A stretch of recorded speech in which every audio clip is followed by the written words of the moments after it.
We really need to talk about the Switch 2 game situation because what's happening here isn't just annoying, I believe it's dangerous to gaming. And we keep getting lost in the weeds, myself included, about the price of the console, the games, the accessories, but the real problem, we're slowly but surely being trained to give up ownership of our games through the lack of physical options. And most people haven't even noticed. And I already know what you're typing in the comments. It's only third-party games, first-party titles won't be like this, and digital games have been around for a while. And sure, yeah, you might be right, but I still think you're missing the point. Because this isn't just about how games are delivered, this is about ownership and the quiet, slow death of it. And yeah, maybe you can't access the game that you paid full price for, even if it's a digital only item or it requires a key code in the box. The question I'm asking is what happens when they take that access away? At that point, do you still think you're gonna feel like you own it? I'm a retro gamer. See, when you bought a game back in the day, it was yours. No servers, no logins, no terms and conditions. You held it in your hands and you could do whatever you wanted with it. Because you had the game in the console, you had full control. The company could stop selling the game, hell, even go out of business, and because you had the game in the console, you could still play it. And if you didn't own it, you could borrow it or go find it somewhere in a used game store, somewhere like Goodwill. Again, as long as you had the console and the game was accessible to you, even today, 10 years, 20, 30 years later. It's because you owned it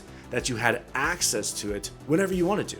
Not the other way around. Today, you buy a game digitally and you're basically saying, "Dear corporation, can I have access to the item that I just paid full price for?" And this isn't just some future tinfoil hat scenario. It's already happened. It's happening. It's been happening for years. Remember iTunes? How about Ubisoft? What about Google Stadia? Any of those things ring a bell? Those are just some small examples that happened relatively recently. With iTunes, entire libraries are wiped out. I remember my iTunes library paying album after album and then them saying to you, okay, well, if they don't have the licenses to them, you can't access it. I can't access any of my shit anymore. Ubisoft, I mean, come on. It was just a couple months ago that Ubisoft was pulling games out of freaking people's libraries and shutting down people's accounts that were they deemed inactive. You didn't just lose access to your account. Anything you bought, everything, gone. Whatever is gone. And Nintendo, they're not innocent in this either. They killed off Virtual Console, which was the old system that you could use to buy classic games and then own them digitally. Of course they did, right? Because now with Switch Online, you get to pay them a monthly or a yearly subscription price. And if you don't pay it, you lose access to it. Oh, you want access to those classic games on your Switch, even though you bought them and own them? Oh, well, you're gonna have to pay another access fee on top of your already monthly charge just to be on Switch Online. And again, you're renting access. You don't own any of this stuff. And if you stop paying,